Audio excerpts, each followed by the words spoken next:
안녕하세요. 너무나 기막힌 종의 박주현 목사입니다. 오늘도 새로운 하루 주님의 은혜와 평강이 여러분들과 함께 하시기를 주님의 이름으로 기도합니다. 미국에 한 아이가 태어났습니다. 너무나 몸이 약해서 사람들은 곧 죽을 것이라고 말했습니다.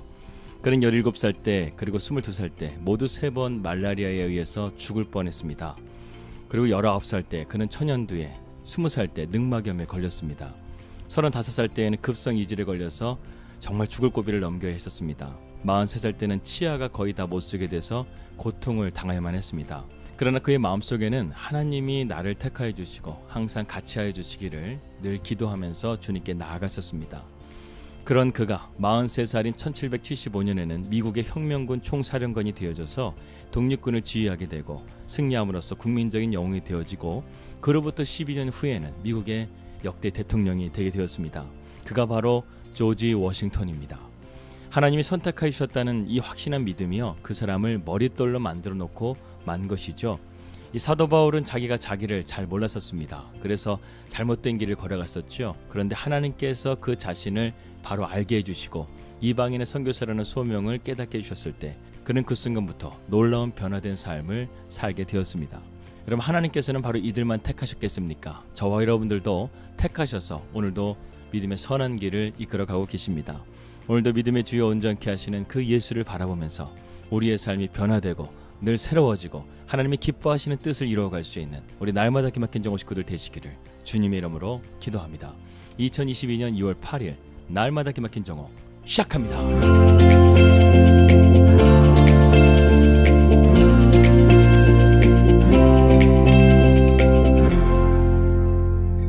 우리는 계속해서 다니엘서의 말씀을 함께 살펴보고 있습니다. 오늘 우리가 함께 살펴볼 5장은요, 하나님의 놀라운 심판을 볼 수 있는 아주 흥미진진한 이야기입니다.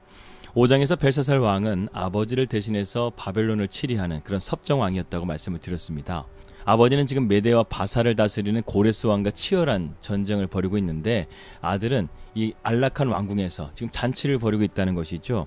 하지만 이 잔치는 그냥 흥겨운 잔치가 아니었습니다. 다 정치적인 목적이 있었다는 것이죠. 이 벨사살 왕은 1000명의 관료들을 불러 모아놓고 잔치를 벌였습니다. 그가 그렇게 했던 것은 불안정한 민심을 수습하고 정치적인 도약을 하기 위한 그런 전략적인 잔치였습니다. 하지만 그는 큰 실수를 저지르고 말았죠. 흥에 겨워서 그만해서는 안 될 큰 죄를 범하고 말았습니다. 바로 하나님의 성물을 그들의 음란한 잔치에 사용하게 한 것입니다. 이렇게 죄악이 가득한 이 잔치가 무르익어 갈 즈음에 한 사건이 일어나게 됩니다. 다니엘서 5장 5절에서 6절입니다. 그때에 사람의 손가락이 나타나서 왕궁 촛대 맞은편에 석회벽에 글자를 쓰는데 왕이 그 글자 쓰는 손가락을 본지라. 이에 왕이 즐기던 얼굴빛이 변하고 그 생각이 번민하여 넓적다리 마디가 녹는 듯하고 그의 무릎이 서로 부딪힌지라. 왕이 얼마나 두려워했으면 지금 이렇게 넓적다리를 이 무릎과 무릎을 맞대면서 달달달달 이렇게 떨고 있겠습니까? 갑자기 손가락이 나타난 거예요. 왕궁의 제단 옆에 세워진 성화벽에 그리고 글씨를 쓰기 시작합니다. 등불은 바람에 흔들리고 벽에는 스르르 스르르 글자 쓰는 소리가 나면서 정말 공포스러운 장면이 연출되고 있습니다. 제가 사진을 한 장 준비했는데요. 이것이 여러분에게 그 상황을 아시는데 이해가 되는데 도움이 되었으면 좋겠습니다. 지금 이 장면을 보고 있는 거예요. 아마도 연회에 참석한 여기저기서 들었던 잔을 떨어뜨리면서 또 소리가 요란했을 것입니다. 그리고 왕은 자기의 무릎이 부딪힐 정도로 지금 덜덜덜 떨고 있습니다. 왕은 그야말로 엄청난 공포로 겁에 질려 있었던 것이죠. 이 벨사살 왕은 이내 정신을 차리고 이 글자를 해석할 수 있는 사람을 급하게 찾습니다. 그리고 이 글자를 해석하는 자에게는 자기 다음에 권력을 주겠다고 포상까지 내리게 됩니다. 드디어 왕명이 떨어지게 되고 바벨론의 술사나 점쟁이들을 불러서 이것을 해석하게 했지만 그 누구도 이 글자를 해석하는 사람이 없었습니다. 여러분, 다니엘서의 말씀 보게 되면 이 바벨론의 술사들이 바보가 아니에요. 근데 번번이 하나님께서 하시는 뜻 가운데 그들이 풀지 못하는 것은 하나님께서 이것을 풀 수 있는 것을 다니엘에게만 허락해 주셨기 때문에 그들은 아무리 뛰어난 점성술가나 아니면 술객이라 할지라도 박수라도 할지라도 그들은 이것을 해석할 수 없게 했다는 것입니다. 이렇게 혼란스러운 상황 가운데서 벨사살 왕의 왕후가 나타나서 이 왕에게 한 가지 제안을 하게 됩니다. 10절에서 12절입니다. 왕비가 왕과 그 귀족들의 말로 말미암아 잔치하는 궁에 들어왔더니 이에 말하여 이르되 왕이여 만수무강하옵소서. 왕의 생각을 번민하게 하지 말며 얼굴빛을 변할 것도 아니니이다. 왕의 나라에 거룩한 신들의 영이 있는 사람이 있습니다. 곧 왕에 붙인 때에 있던 자로서 명철과 총명과 지혜가 신들의 지혜와 같은 자니이다. 왕에 붙인 느부갓네살 왕이 그를 세워 박수와 술객과 갈대아 술사 점쟁이들의 어른을 삼았으니 이렇게 말씀했습니다. 당시 다니엘의 나이가 80세를 훨씬 넘긴 나이였죠. 어떻게 보면 그는 이제 나라의 중심의 일선에서 물러나 노후를 보내고 있었는지도 모르겠습니다. 그런데 이처럼 중대한 사건 가운데 그것을 풀 수 있는 사람을 떠올렸을 때 사람들은 누구를 떠올렸다는 거예요? 다니엘을 떠올렸다는 것입니다. 아내의 말을 들은 이 벨사살 왕은 곧장 다니엘을 왕궁으로 부르게 됩니다. 80이 넘었지만 다니엘은 여전히 마음이 민첩한 자로 불리고 있습니다. 그 총기와 신앙의 기상이 전혀 시들지 않고 더욱더 무르익어 갔다는 것이죠. 참 이러한 다니엘의 믿음이 저는 부럽고 사모되어집니다. 드디어 다니엘은 왕명을 받고 입궐합니다. 그리고 왕 앞에 서게 되죠. 왕은 다니엘을 보자마자 갑자기 큰 포상을 내세우며 그에게 이 글자를 해석할 것을 요청하고 있습니다.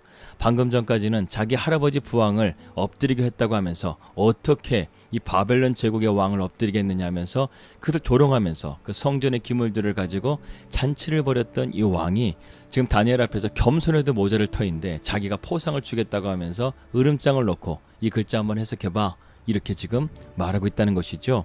다니엘이 이런 왕의 태도와 포상에 단칼에 거절하고 있습니다. 아니 다니엘은 아예 그 상급에 대해서 관심조차 없습니다. 지금 다니엘은 오히려 분노에 가득 차 있죠. 지금 자신의 눈앞에 어떤 광경이 펼쳐져 있습니까? 자신의 성전의 기구들을 가지고 잔치에 술잔으로 사용하고 있는 것을 보면서 그는 극도로 지금 분노 가운데 휩싸여 있었을 것입니다. 그러면서 다니엘은 그 석회벽에 있는 글자를 해석해가기 시작합니다. 그 내용은 요약하면 이렇습니다. 하나님은 벨사살의 조부 느부갓네살 왕에게 절대적인 권력을 주셨습니다. 처음에 준 권력보다 그가 하나님 앞에 겸비되고 겸손하게 되었을 때 그루터기를 할지라도 그를 다시금 회복시켜 주셔서 더욱더 견고한 나라가 되게 해 주셨습니다. 그런데 벨사살 왕은 이 교훈을 콧바람을 끼며 무시해버린 것이죠. 가장 찬란했던 바벨론의 왕의 역사를 그는 무시해버렸습니다. 그것을 지어낸 얘기로 여겼던 것이죠. 그래서 그는 무지한 행동을 하게 된 것이었습니다. 여러분 우리가 인간의 역사를 통해서 배우는 것이 한 가지가 있습니다. 인간은요 역사를 통해서 아무것도 배울 수가 없다는 거예요. 지금 러시아와 우크라이나의 사태를 보더라도 전쟁의 역사를 통해서 우리는 얼마나 많은 아픔과 피해를 겪었습니까? 그럼에도 불구하고 이러한 것들을 계속하는 것은 그들이 역사를 통해서 아무것도 배우지 못했기 때문에 결국 전쟁을 하게 되면 전쟁을 거는 자나 그것을 받는 자나 둘 다 망하는 길이라는 것을 그들은 알지 못한다는 것입니다. 역사는 분명하게 우리에게 말해주고 있어요. 그러나 그들은 그것을 이해하지 못한다는 것입니다. 이제 다니엘의 석회벽에 쓴 글자에 대해서 함께 살펴보도록 하겠습니다. 오늘은 좀 쉬운 성경으로 해서 여러분들께 좀 쉽게 설명을 해드리도록 하겠습니다. 24절에서 26절입니다. 그래서 하나님께서 이 손을 보내셔서 벽에 글자를 쓰게 하신 것입니다. 벽에 적힌 글자는 메네 데겔 바르신입니다. 그 뜻은 이렇습니다. 메네는 하나님께서 왕의 나라의 끝날을 정하셨다는 것입니다. 이 석회벽에 쓰인 글자를 우리가 함께 살펴보게 되면 메네 우겔 우바르신이라고 되어져 있습니다. 먼저 메네라는 것은요 히브리어로 셈을 하다 이런 뜻을 가지고 있습니다. 아주 정확하게 하나님께서 셈을 정하셨다는 것이죠. 하나님께서는 바벨론 제국을 쓰셨습니다. 그래서 그들에게 여러 번의 기회를 주었죠. 그리고 그들이 돌아오기를 기다렸는데도 불구하고 그들이 결국에는 돌아오지 아니했다는 것입니다. 그리고 하나님께서 정하신 그 셈이 끝났다는 것이죠. 여러분 불꽃 같은 눈동자로 우리를 지키시는 하나님에게서 피할 수 있는 인생은 아무도 없습니다. 언젠가는 우리는 만천하에 다 드러나게 될 것이죠. 그리고 인간은 누구나 죽습니다. 이것은 정해진 거예요.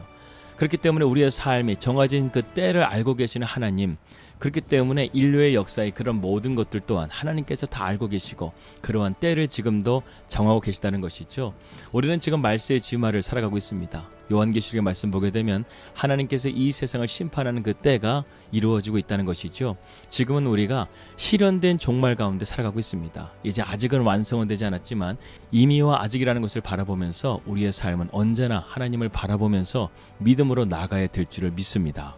그래서 메네라는 뜻은 하나님께서 셈을 내고 계신다 이런 뜻을 가지고 있고요. 그 다음에 데길이라는 단어는요 저울에 달아 보았다 이런 뜻을 가지고 있습니다.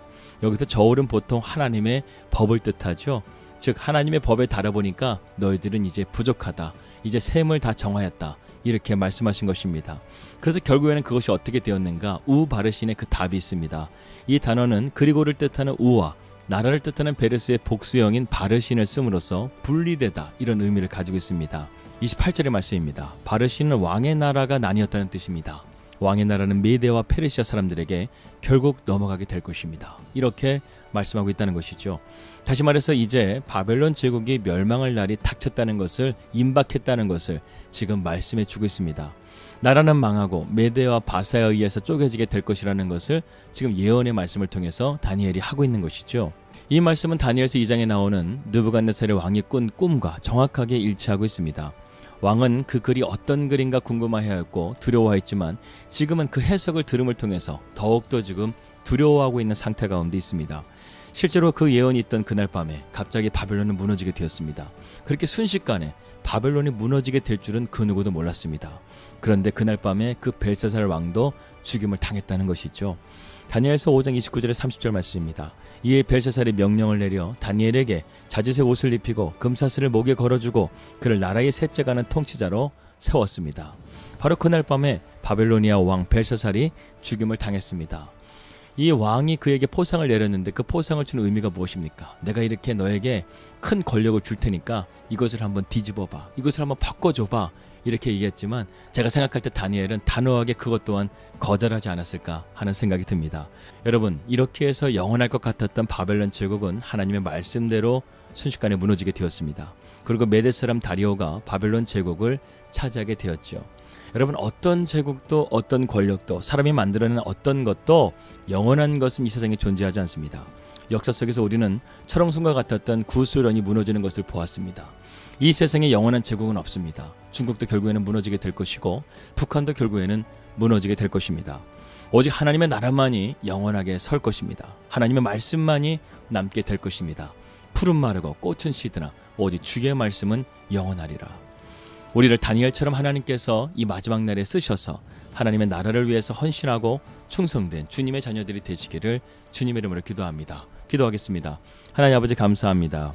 우리가 오늘 이 다니엘의 말씀을 통해서 역사를 주관하고 계시고 섭리하고 계시고 우리의 삶을 불꽃 같은 눈동자로 보고 계시는 주님의 공의와 그 정의를 우리는 바라보게 됩니다. 하나님, 우리의 삶이 언제나 하나님 앞에 겸손하게 하시고 주님을 바라보며 주님을 기대하며 믿음으로 오늘도 승리하는 삶이 될 수 있도록 인도하여 주시옵소서. 예수 그리스도 이름으로 기도하였습니다. 아멘. 평안 하루 되시고요. 저는 내일 뵙도록 하겠습니다. 우리 믿음으로 승리합시다. 할렐루야.